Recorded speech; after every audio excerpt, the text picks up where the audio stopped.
ಆತ್ಮೀಯ ಪ್ರೀತಿಯ ಕುಟುಂಬ, ಆತ್ಮೀಯ ಸ್ನೇಹಿತರೆ, ಸಹೋದರ ಸಹೋದರಿಯರೇ, ಮಕ್ಕಳು ಮತ್ತು ಯುವಕರೇ, ನಾನು ಮಾರ್ಸೆಲಿನಾ ಹೊರು. ಇಂದು ನವೆಂಬರ್ ಮೊದಲ ದಿನ, ನವೆಂಬರ್ 2025. ಇಂದು ರೂಪಾಂತರದ ಪ್ರಾರ್ಥನೆಯಾಗಿದೆ. ಇದೆಲ್ಲದಕ್ಕೂ ಭಗವಂತನ ವಿನಂತಿಯನ್ನು ನಾವು ಎಂದಿಗೂ ಸ್ವೀಕರಿಸುವುದಿಲ್ಲ. ಕಾರ್ತಿಕ ಮಾಸದ ಶರತ್ಕಾಲದ ದಿನದಂದು ಏನು ಮಾಡಿದರು? ನಾವು ಯೇಸುವಿನ ಶಿಲುಬೆಯ ವಿಜಯಕ್ಕಾಗಿ ಬಲಿದಾನಕ್ಕೆ ಹೋಗುತ್ತೇವೆ ಮತ್ತು ನಿಮಗೆ ಸ್ವರ್ಗದ ಮೇಲೆ ಶಕ್ತಿಯನ್ನು ನೀಡಲು ನಮ್ಮೊಂದಿಗೆ ಸೇರುತ್ತೇವೆ. ಪ್ರತಿ ನವೆಂಬರ್ 2ರಂದು ನನ್ನ ದಿವಂಗತರಿಗೆ ಪತಿ ಧರ್ಮಪ್ರಚಾರಕ ಹರುಣ್ ಟೋಪ್ನೋವ್ ಅವರ 87ನೇ ಜನ್ಮ ವಾರ್ಷಿಕೋತ್ಸವ ಮತ್ತು ಆತ್ಮ ಮತ್ತು ಸಂತರಿಗೆ ಎಲ್ಲಾ ಧರ್ಮಗಳ ಹಬ್ಬ.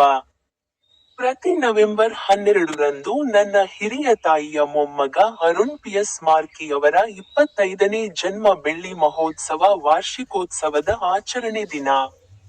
ಶಾಲೆಗೆ ಹೋಗದ ಮತ್ತು ಹಿರಿಯರ ವೇದಿಕೆ ಕಾರ್ಯಕ್ರಮಕ್ಕಾಗಿ ಮಾತ್ರ ಕೆಲಸ ಮಾಡುವ ಪಂಡಿತ್ ಜವಾಹರಲಾಲ್ ನೆಹರು ಅವರ ಜನ್ಮದಿನದ ವಿಶೇಷ ಮಕ್ಕಳ ದಿನ.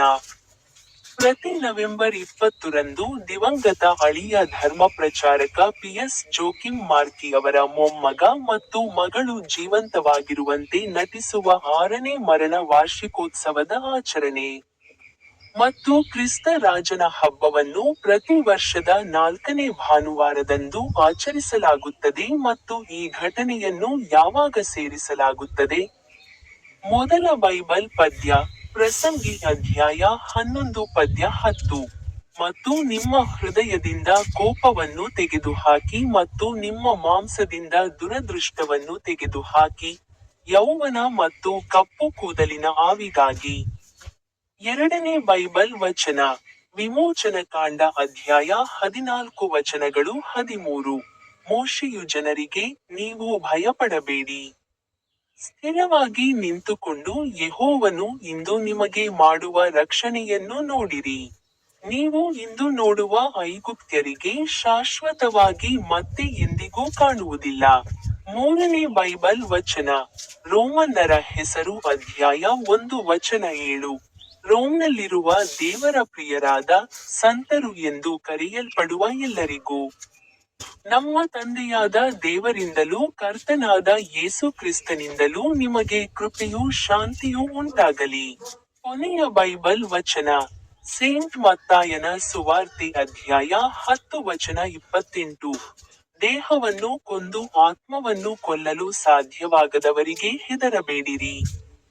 ಬದಲಾಗಿ ಆತ್ಮ ಮತ್ತು ದೇಹ ಎರಡನ್ನೂ ಗೆಹೆನ್ನಾದಲ್ಲಿ ನಾಶ ಮಾಡಲು ಶಕ್ತನಾದವನಿಗೆ ಭಯಪಡಿರಿ. ಪ್ರಾರ್ಥಿಸೋಣ. ಓ ಎಲ್ಲಾ ಸಂತರೇ, ಓ ಪೋಪ್ ಲಿಯೋ 14ನೇ, ಓ ಆರ್ಚ್ ಬಿಷಪ್ ವಿನ್ಸೆಂಟೈನ್, ಇಂದು ನವೆಂಬರ್, ಇದು 2025ರ ವರ್ಷದ 11ನೇ ತಿಂಗಳು. ಶಾಂತಿಯ ದೇವರು, ಅಹಿಂಸಾತ್ಮಕ ಯೇಸು ಮತ್ತು ಪ್ರೀತಿಯ ಪವಿತ್ರಾತ್ಮದ ಹೆಸರಿನಲ್ಲಿ ಸ್ವಾಗತ.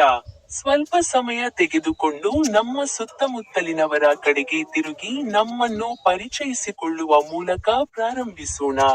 ಕೊನೆಯ ಆಶೀರ್ವಾದ, ಕರ್ತನು ನಿಮ್ಮ ಹೃದಯದಿಂದ ಪ್ರತಿಯೊಂದು ಭಯ ಮತ್ತು ಚಿಂತೆಯನ್ನು ತೆಗೆದುಹಾಕಲಿ. ಆತನ ಕೃಪೆ ಮತ್ತು ಶಾಂತಿ ನಿಮ್ಮ ಆತ್ಮವನ್ನು ತುಂಬಲಿ. ನೀವು ಮೋಶೆಯಂತೆ ನಂಬಿಕೆಯಲ್ಲಿ ದೃಢವಾಗಿ ನಿಲ್ಲಲಿ. ಮತ್ತು ನಿಮ್ಮ ಆತ್ಮವು ದೇವರ ಶಾಶ್ವತ ಪ್ರೀತಿಯಲ್ಲಿ ಧೈರ್ಯವನ್ನು ಕಂಡುಕೊಳ್ಳಲಿ. ಆಮೇನ್. ನನ್ನ ಯೂಟ್ಯೂಬ್ ಚಾನಲ್ ಅನ್ನು ವೀಕ್ಷಿಸಲು ಮರೆಯಬೇಡಿ.